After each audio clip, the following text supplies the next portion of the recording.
Today's conversation is all about future-proofing your workplace, how to build a high-performing culture in 2024.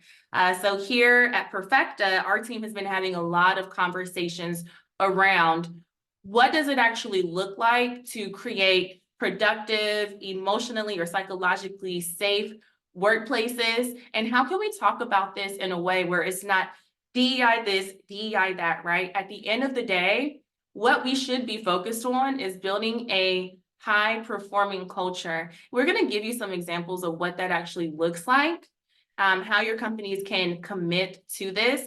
We're also going to talk about what's happening in the DEI space right now as well, too, because it is chaotic, right? To say the least, it is definitely chaotic. If you are new here, I am going to introduce myself and then turn it over to my colleague, Janelle. So hello, everyone. My name is Latesha Byrd. I am the CEO of Perfeqta. I have been in this space now for a decade, which I can't believe. And Perfeqta, if you're wondering where that name came from, it's short for Performance, Equity, and Talent. We are a boutique talent development agency that helps our clients really put equity back into talent and prepare for the future of work, right? So if you are following us, you know we talk a lot about future of work trends, company culture trends, DEI trends, and I want to just be very clear here in saying that we are not a DEI firm, right? DEI is most certainly a part of the work that we do, but at Perfeqta, we're a talent development agency that focuses on equity being at the root and at the center of company culture. So we're going to talk a little bit more about that as well. We facilitate trainings on a variety of topics beyond DEI, but we do a lot of trainings around allyship, on supporting ERGs, supporting executive sponsors. We help our client partners launch DEI strategies, inclusive recruiting strategies, DEI governance structures as well. We work with a lot of organizations that are really at the beginning of their DEI journey or getting started, but also wanting to really scale and sustain those efforts over time. So I'm happy to be here. And with that being said, I'll turn it over to Janelle. Thanks, Latesha, and hello, everybody. Good afternoon. Janelle St. Omer here, and I am coming at you from Toronto, Ontario, Canada, so probably the only Canadian in our webinar this afternoon, but super excited to be here with everybody. I'm a senior DEI consultant here at Perfeqta, and I've been in the DEI and social impact space for about the last 16 years or so. So really looking at, corporate social responsibility as it relates to culture, looking at diversity, equity, and inclusion as it relates to the employee experience, and really helping companies to build human and high-performing companies. So really excited to kind of dig in with all of you today and talk about what the future of work might look like as it relates to building a high-performing culture within your business.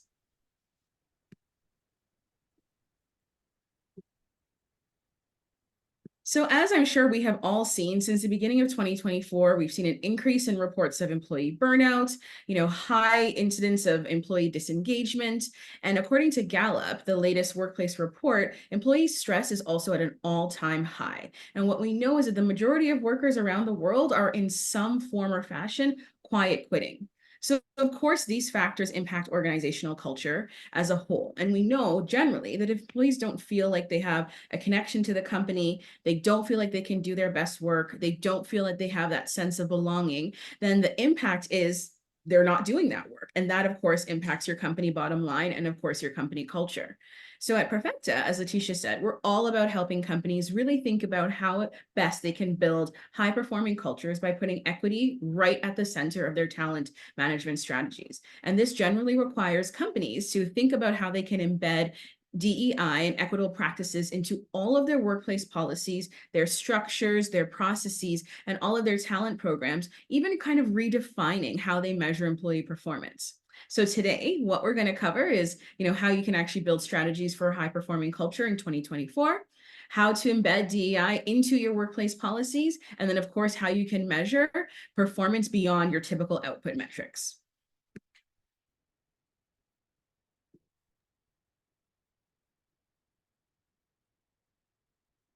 Thanks, Janelle. So let's talk about the current state of DEI. I'm going to ask you all a question for those of you tuning in right now.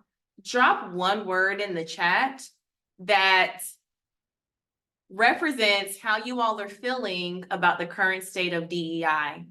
What is your emotional state as it relates to the current state? We got a fatigued in the chat. We do.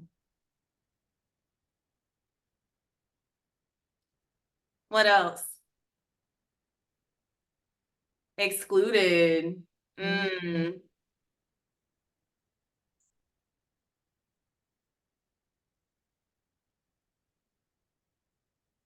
Par for the course.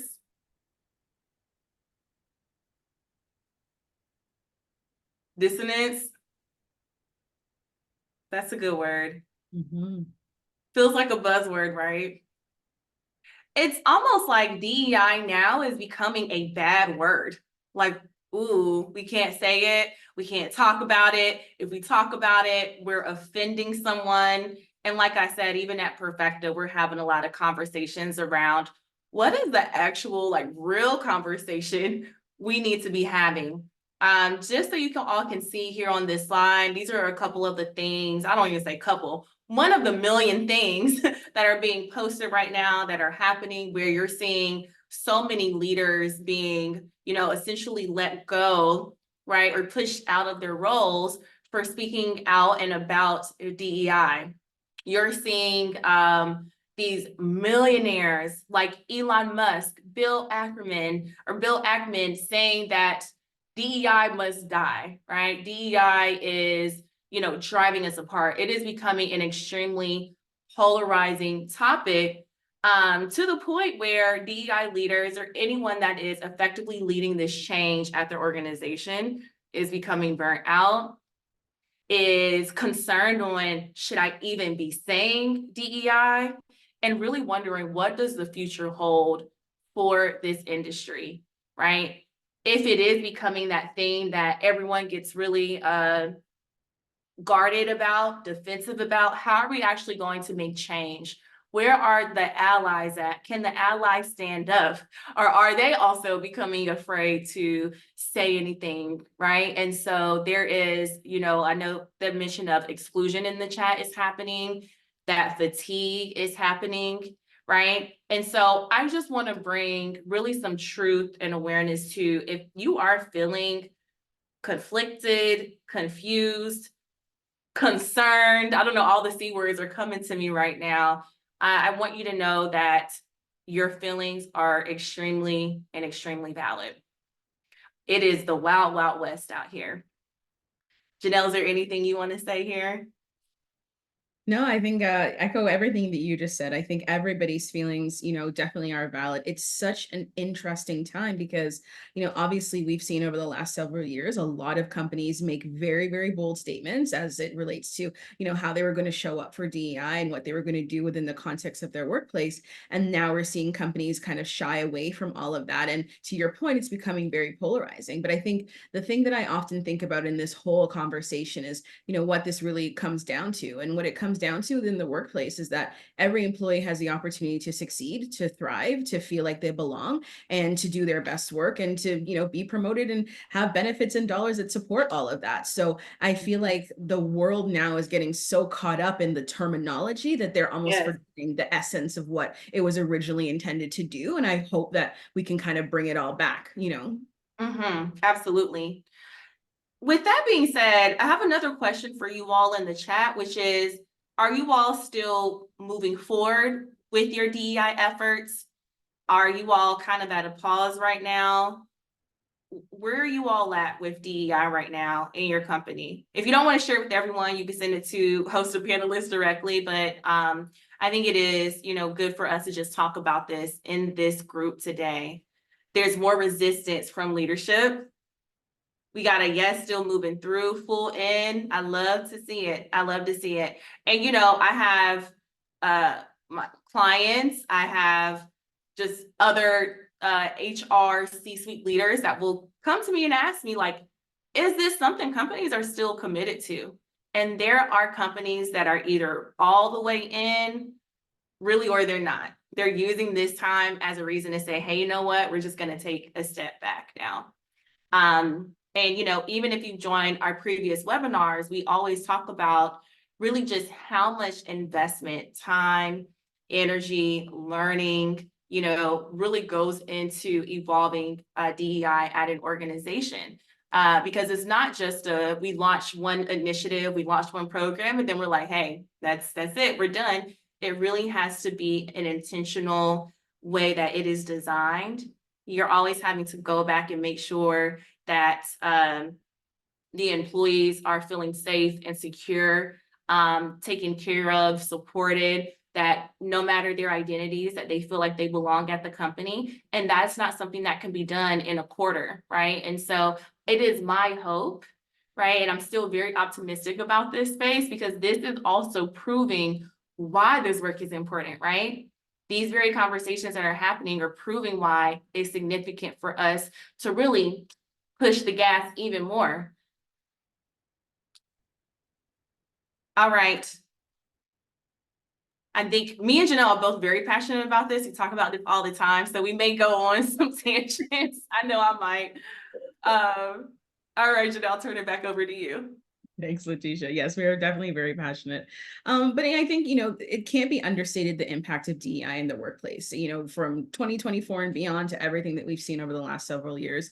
With some of the stats that we have up here, again, we're seeing employees are burnt out at a very, very high rate. And this is around the world.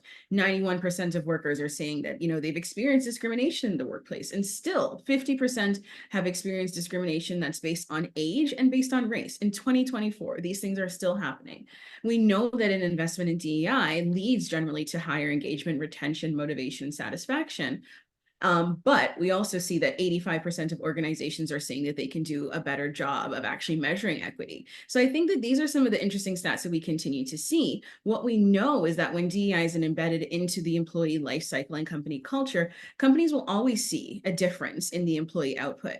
But in order to actually create those equitable systems, leaders must track and measure their progress. So to some of the points in the chat, if you are seeing that resistance, if you are feeling that kind of step back or pullback, then there might be some of that resistance as well to actually tracking and measuring the progress as it relates to equitable systems.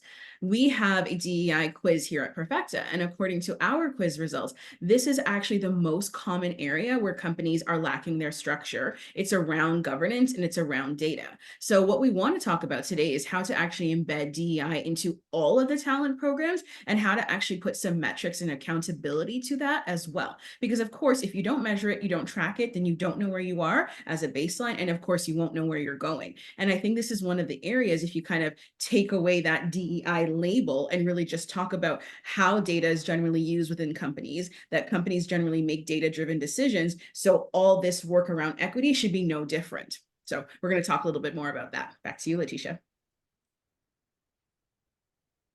So instead of dismantling DEI, it's time to reform DEI. DEI is not dying. It is not going anywhere. With y'all, we can point to so many systems, really, and not even just in the US, but globally. And specifically as we're even looking at the workplace, and recognize that DEI is still needed, no matter what those that are more privileged are saying, right? If you still see corporate marginalization and exclusion happening, if you're still seeing that there is not a sense of belonging, emotional and psychological safety in the workplace, DEI is still needed. And so instead of dismantling it, it's time to reform it. It is important to remind ourselves that although resistance against DEI is increasing, it's still essential in the workplace. The work we do is intended to create an environment where truly everyone, no matter their identity, background, feels seen, heard, valued, and supported, because we know that when employees do feel seen, heard, valued, and supported, it is going to have a direct correlation on employee engagement, retention, as well as employee performance. So if companies are truly committed and want to transform their cultures, it's just time to reform DEI. For any of you all right now that's feeling as though leadership is resistant against the term DEI, they're not going to be resistant towards their teams being high performing and highly productive. and the teams being innovative, right? They're not going to be resistant towards that. And so in terms of DEI leaving or dying, it's not dying, but I will say that there needs to be a reframe, a pivot in language of how DEI is being positioned, really societally, but also in the workplace. We also don't believe here at Perfeqta that DEI should be a separate entity. It should be embedded into the DNA of the company. Now, let me just be clear, is that we do need owners, we need leaders, we need folks really leading these efforts at their company, but it should not happen in a silo, right? DEI should be embedded into so many different areas of the business, from L&D to recruitment, to product marketing, to how decisions are made, to performance management. All right, there's so many different functions within a company where DEI should really fully play a role. And I don't want you all to think that it's just going to happen over here in this corner. It needs to be embedded, and you also need to get that support from your leaders. In order to do that, think about what is really truly important to them. They're going to say company growth is important to them, making money is important to them. They're going to say they want to hire and recruit the best and the top of the talent, cream of the crop that's out there. Well, then their commitment to DEI will in turn impact their ability to do that. So we're going to talk through some actionable strategies really on what we can do to build those inclusive and high-performing cultures. Thanks, Latesha. I think it's really interesting as well, the whole notion of high performance and what it actually means within the context of the company. A lot because of how companies were designed and the systems around it. There's almost this archetype of what a company should look like and what a high performer does look like. But I think, and we've seen all the data, that when companies actually open themselves up to increase the diversity within their company, to increase the equity within their company, that they're actually, from a bottom line perspective, performing better, have higher returns, better shareholder returns and profits. So all of this, goes to the business case within the context of the company. So to me, these are things that companies really can't deny. But at Perfeqta, how we think about high performing teams, we really think about it from these core components. So the first being that employees really have a good understanding of their role and leadership's expectations of all of them. They also feel comfortable in giving feedback to leadership. But again, these things can't actually happen unless the systems are put in place where employees are empowered to give feedback, encouraged to give feedback, and managers and leaders are actually in the place where they can receive that in a meaningful way as well, without the employee feeling any fear of reprisal. The second is that employees are not burned out. They actually have the tools, the resources, the support to do their best work on a regular basis. And granted, we know that the context of the workplace is busy. There's, a lot of companies are trying to do more with less, but ultimately employees do feel like their work has a connection to the company's mission, to their goals, and they have a clear line of sight as to what they're doing and how that impacts where the company is going on a day-to-day basis. The third thing is that really the companies actually providing the employees with opportunities for growth. And I think this is where the equity piece really comes into it, because we've certainly seen at Perfeqta, and I know I've seen in other roles as well, employees don't always have the same access to those opportunities, or they don't even know where those opportunities might be housed, or they don't have the performance metrics to understand what would actually make them eligible for some of those, growth opportunities as well. So this really goes into designing a high performing team, because your employees will be compelled to do their best work in the role that they're in, because they understand the connection to it in terms of how they can grow their career within the company as well. And they will also feel that the company recognizes and wants to reward and celebrate their contributions.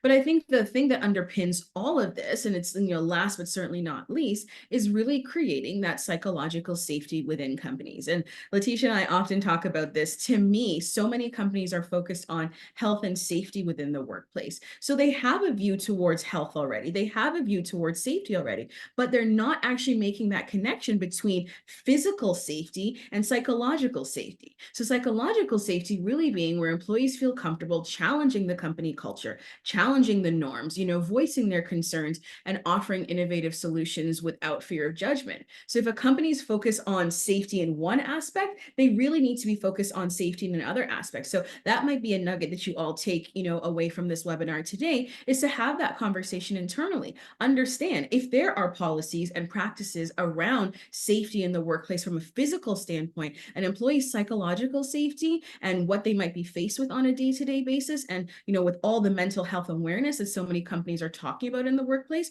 psychological safety needs to be right up there as a priority as well. And I think all of this goes into Latesha's point about how we reform thinking around DEI, because all of these pieces are connected, and we just don't want folks to get hung up on the terminology with, again, the essence of the work still needs to really continue.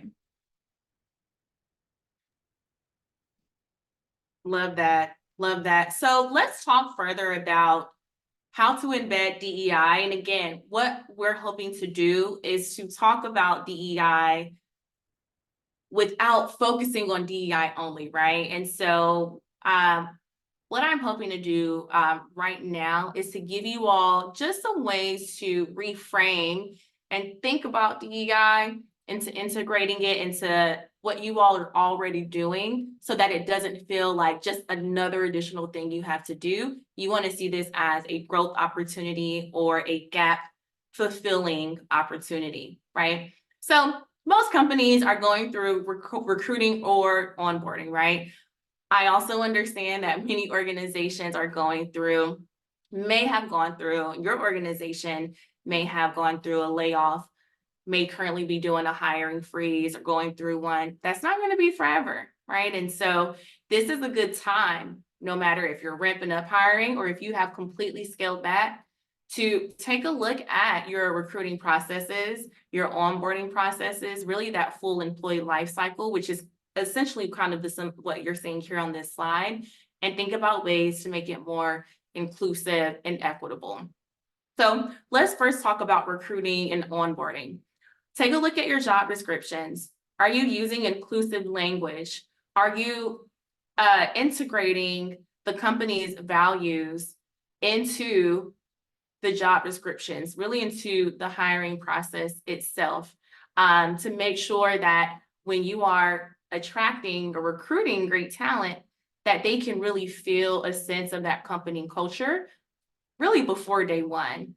Because the way that you recruit and the way that you onboard has a direct impact on that employee's potential to stay at your company for a while, right? Tap into new communities to diversify your candidate pool, right? So if you are really taking a look back at your metrics, right? Looking at your demographic metrics from who are we actually actively recruiting? Who are we going after? What schools, what communities, right? Who's actually applying for our roles? Look at that from that initial screening all the way to that final round. Who's actually interviewing or who's making it to the interview round and who's making it to the offer round, right? I encourage you to really take that time to look at your metrics to see when folks from different communities are being dropped off or dropping off in the process, because that's going to indicate some gaps that may need to be filled. But for right now, if you do say, you know what, we are not doing enough to diversify our talent pool, right? A great way to do that is take a look at your recruiting sources and find new recruiting sources so that you can find more diversity in your talent pool. The next one is to embed DEI training and education into the onboarding process, right? Long gone are the days where employees were scared or nervous to ask what you all are doing to create inclusive environments, equitable environments. We're especially seeing that with Gen Z, where they're going to ask you in that first, second round interview, tell me about the company culture and what are you doing to create a good, positive environment where I can do my best work, right? You want to make sure that your hiring managers, your interviewers are equipped, to speak to that. And also making sure that you all actually do have resources that you can provide for those employees from day one when they join the organization. So what would it look like for them to not only understand the company culture in terms of those values, but what does that look like in terms of ERGs? What does that look like in terms of your organization's community involvement? What are the different ways for those employees from the beginning to get involved in the company culture? That's going to help with really getting your employees fully bought into the culture of the organization, and that they are not just, experiencing it, but they're a part of cultivating it. The next one here is career development and growth.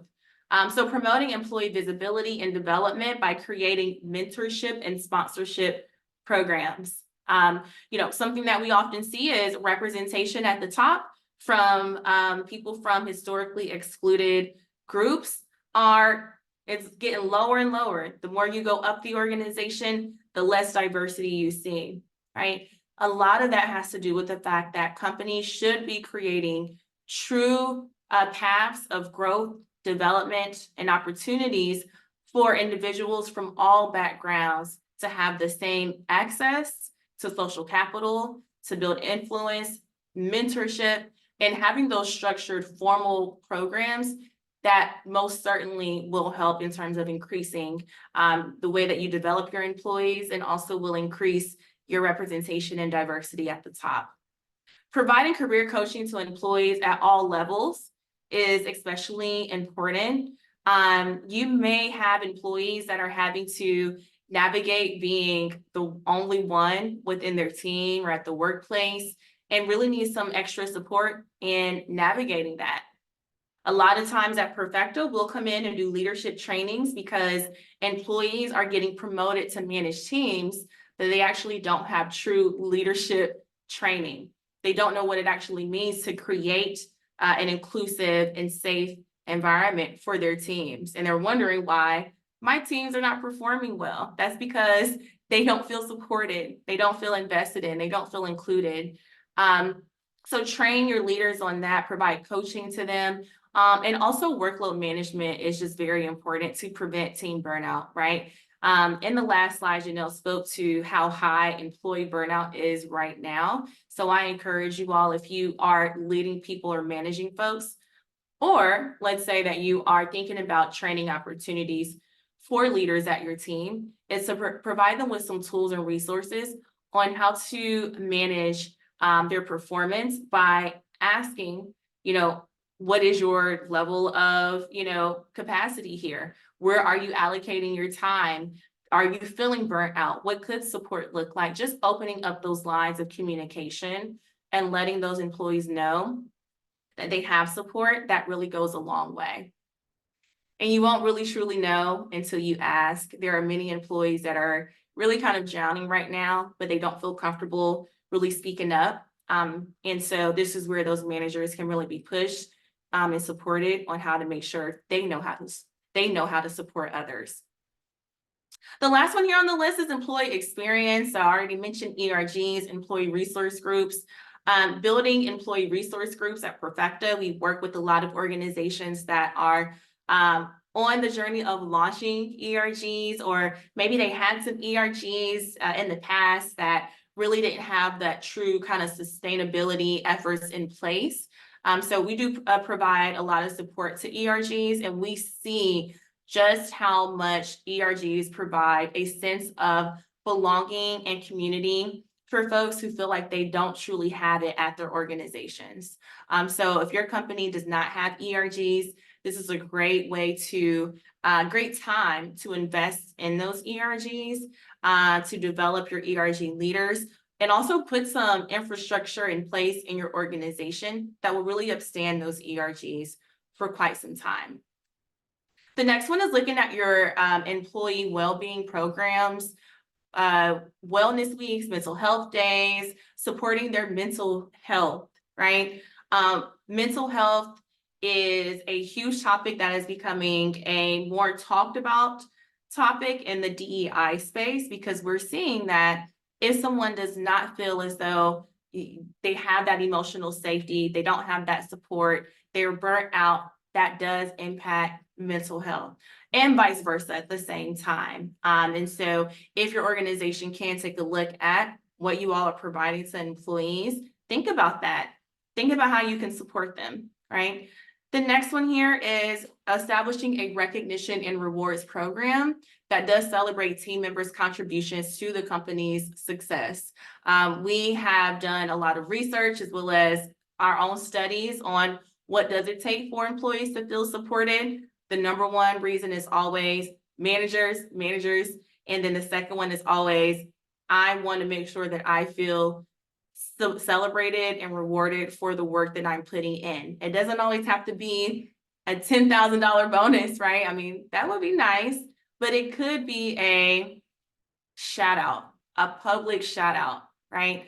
Establish some type of recognition and rewards program at your company that will allow your employees to feel celebrated. And then that will most certainly impact their own employee performance. If they feel as though the company does appreciate and acknowledge the hard work that they're putting in, you will get that back in return.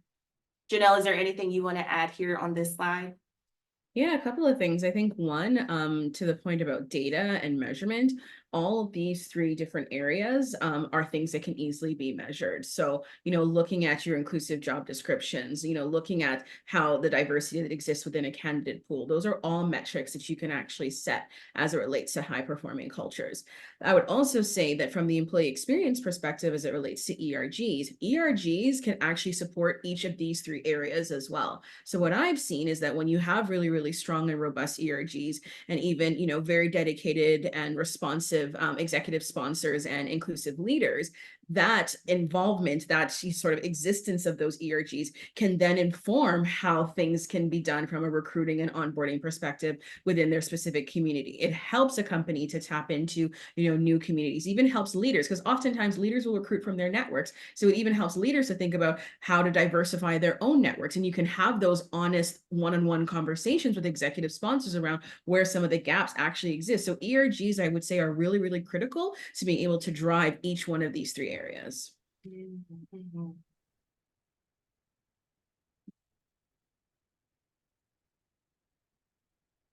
So we've talked a lot about data.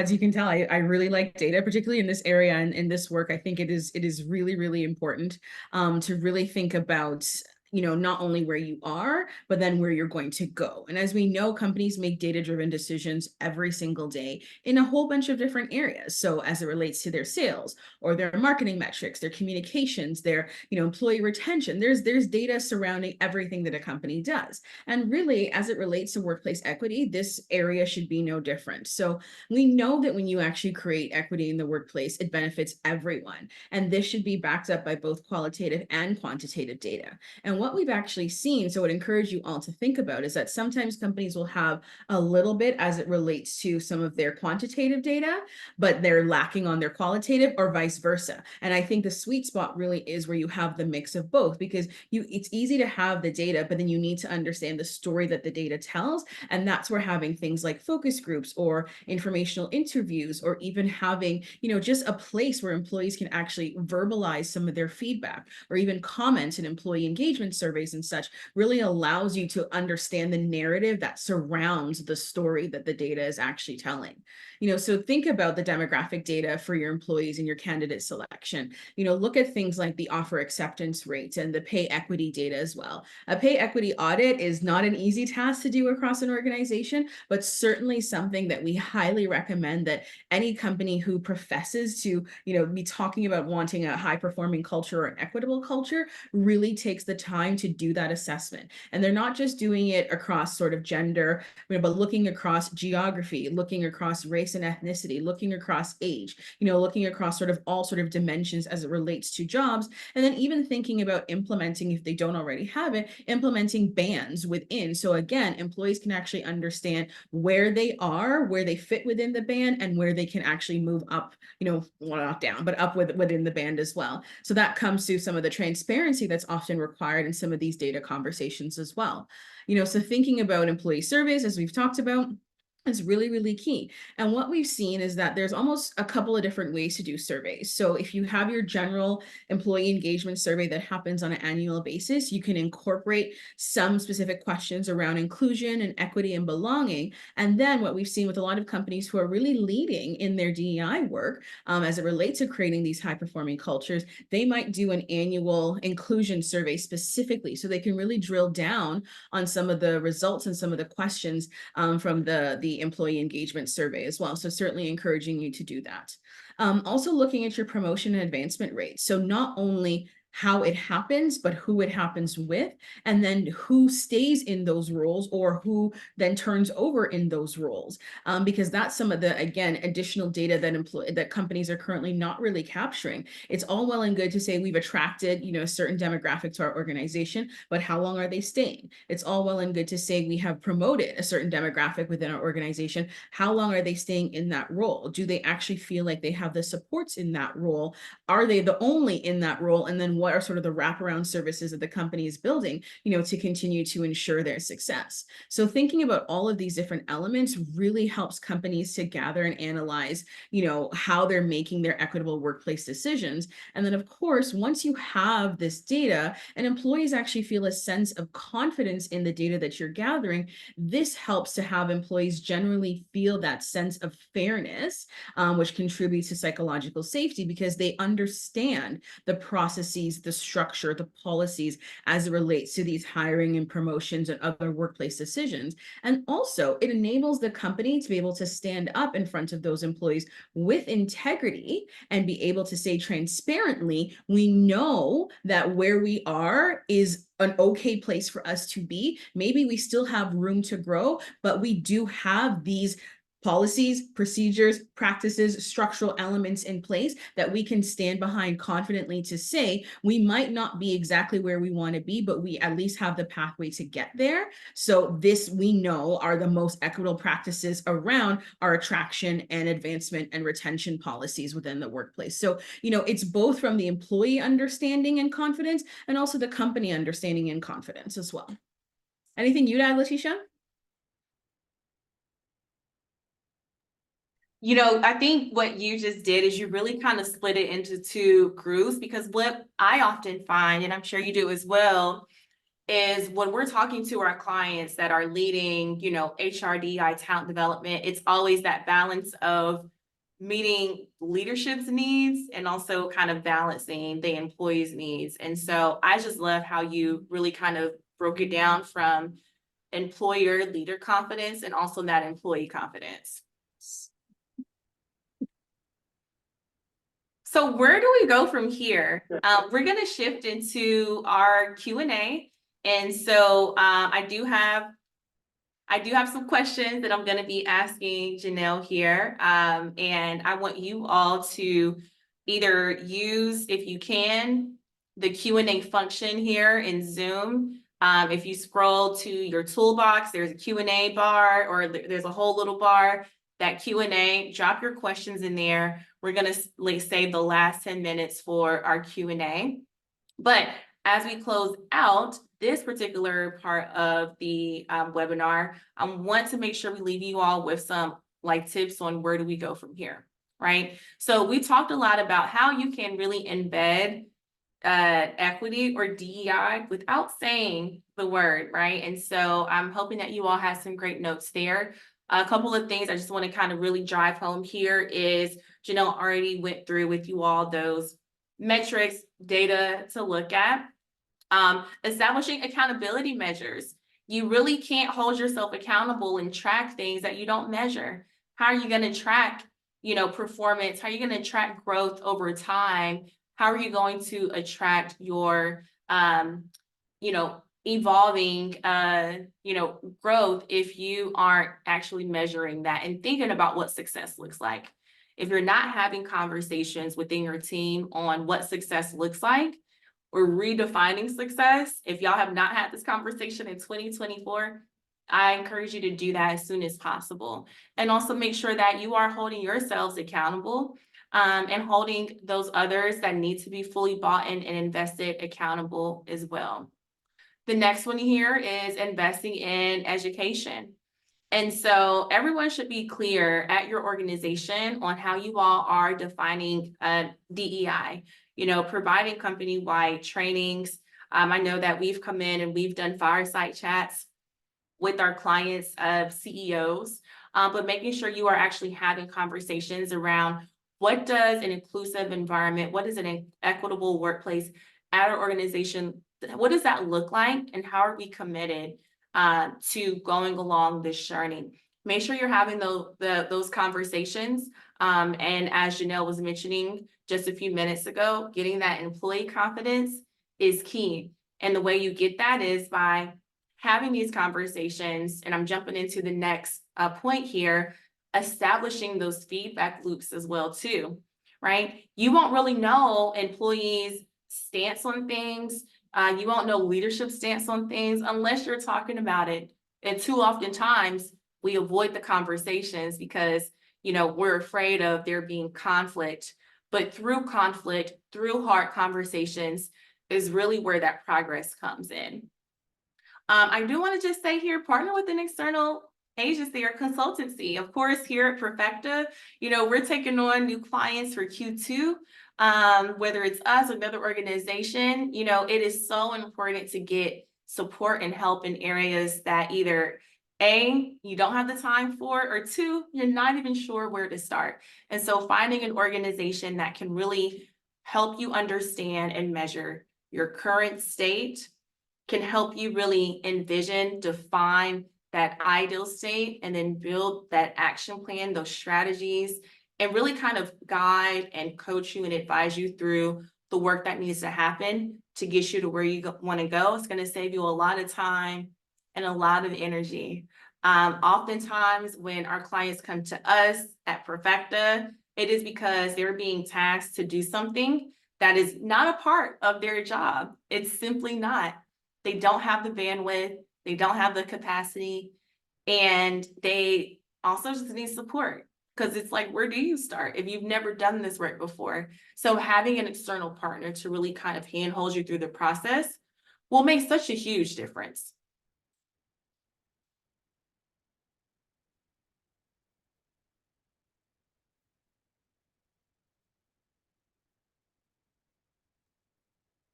So for some of our key takeaways, I think, if companies want to eliminate the tension, the resentment, the low engagement in their workplace, then you really need to think about transformation in terms of the culture. So really thinking about how you can embed those equitable practices into your talent programs and workplace policies.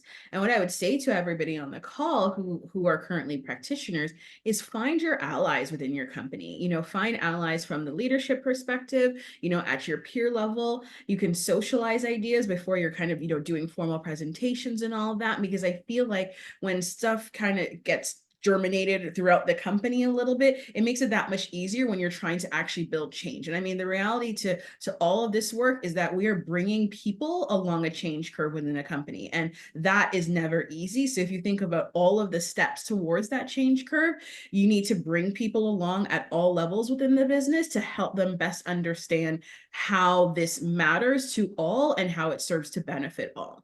So, when thinking about how you're actually building out your high performing teams, it's really key to create that workplace psychological safety. And again, making that tie-in, making that connection to actual health and safety as well, because I find that that's a message that really resonates with folks who do have that focus on safety. When you start to talk about it from that perspective, that connection really makes sense to folks. So really ensuring that employees have the opportunity to have a mentally safe environment to work in as well, along the lines of all the work around mental health within the workplace, it's a message that really seems to resonate. So thinking about ensuring that employees feel comfortable when challenging the culture, challenging the systems, voicing their concerns, all of those things don't happen by happenstance. There has to be a level of intentionality to that work to ensure that you're creating the systems and the structures that will actually enable that. And I think that that's a message to take back to your leaders and take back to your workplaces, that none of this will just happen the same way that companies were intentional around creating policies for product development, or policies around, their benefits, or policies around, their sales and marketing methodology. There has to be that same level of intentionality intentionality and tackling this the same way that they tackle any other business challenge or priority. It's not something that's over here that is different. It really needs to be thought about and embedded in the same way that any other business practice would be as well. And then the last takeaway is that workplace equity benefits everybody, especially when it's backed by data. So leaders really have to think about tracking and measuring key metrics around equitable and high performing cultures when they're trying to build an equitable culture. And the thing that I've heard, which really resonated with me, was really the concept of being human and high performing. So the human piece comes into the cultural elements, it comes into the people elements, it comes into the belonging elements, but at the same time being high performing. So really having those messages around what success looks like, accountability, and accountability for all. And this is where the equity piece also comes in, because there shouldn't be these practices are applied to this specific group of people and not this specific group of people. It should be applied to all. So really thinking about it from that perspective. And pacing is important, so don't under resource, don't overcommit. Employees are certainly watching, employees are looking, external stakeholders are looking as well. So think it's going to take a lot in terms of getting that buy-in. So having those conversations early and often around resourcing to bring people again along that change curve. We also do have a framework here at Perfeqta as well. So a 6-point framework that you can take a look at to help to kind of bring through for you how you can embed all these practices from that equitable standpoint into your workplace. So that's a resource that's available to all. Thanks, Janelle. If anyone is interested in that, if you're like, this is so great, but I don't even know where to start, I don't know what we should focus on. We may be doing some things already, or maybe even as we were kind of going through today's webinar, you may be thinking about what you're already doing at your company.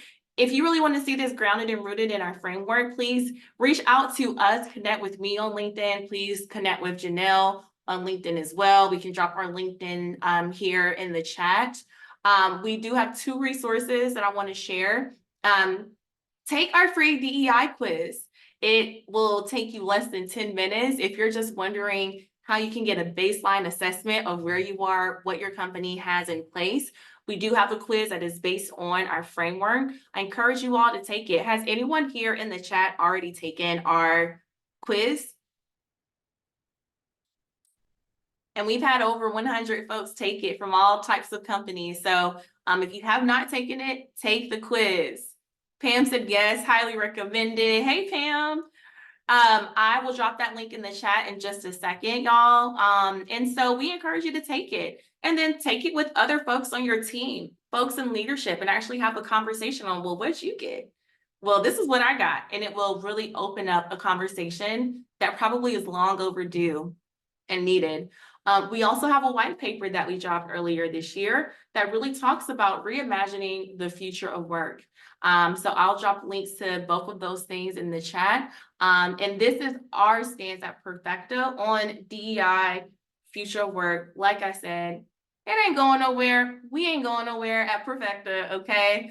But if you are in the process of needing to, really reform DEI, as we've talked about today, check out our white paper. It'll give you a lot of some really, really good insights you can take back to your team and have some good discussions. So don't go anywhere. We still got 6 minutes left. I do want to go ahead and jump into our Q&A. You all have been excellent. I'm going to kick off a question to Janelle here. So Janelle, what do you see are the biggest challenges companies are facing right now that are keeping them from building a high-performing culture? Well, I think a big one is prioritization. I think that right now there's a lot of competing priorities within the workplace. There's a lot happening in the world overall. So there's layoffs that we continue to see. There's burnout, as we've discussed. There's the introduction of AI and technological advances. There's really seems to be a bit of a war as well in terms of who holds the power within companies. So we went to this whole, groundswell of quiet quitting, and then companies were laying a whole bunch of people off. So then folks were like, okay, I need to have a job. I need to retain that job. So there's just really interesting sort of power play dynamics happening within the workplace. And I think that it makes it challenging to prioritize driving a high performing culture and what that means and all the elements that brings with it, because you have all these other things that you need to focus on from a bottom line perspective. However, what we know is that all of these elements do impact the bottom line. They might not be obvious and impacted tomorrow, but in the long run, in the long term for a company, they all do. So I feel like companies who are deprioritizing these elements because they're not seeing the immediate benefit are actually kind of cutting them, themselves, shooting themselves in the foot rather in the long term, because then they'll start to see some of those impacts around the bottom line, around retention and the cost of rehiring for employees and all of those pieces, which will, ultimately impact the bottom line. But I think it's just a hard time. It's a hard time to be in leadership. And I can see from a challenging perspective why it's so difficult. But at the same time, I feel like companies just need to do what they need to do and prioritize it, and find a way to balance, because they find a way to balance business priorities every single day. This is just another business priority. Yeah, I agree with you. I think it is going to be a really long-term hit. It's going to be a slow burn, and they're going to look up and wonder, where did all my great talent go? And that will in turn, impact company revenue. If employees aren't engaged, it impacts performance. They're not performing, high performing, they're not productive, companies not getting results.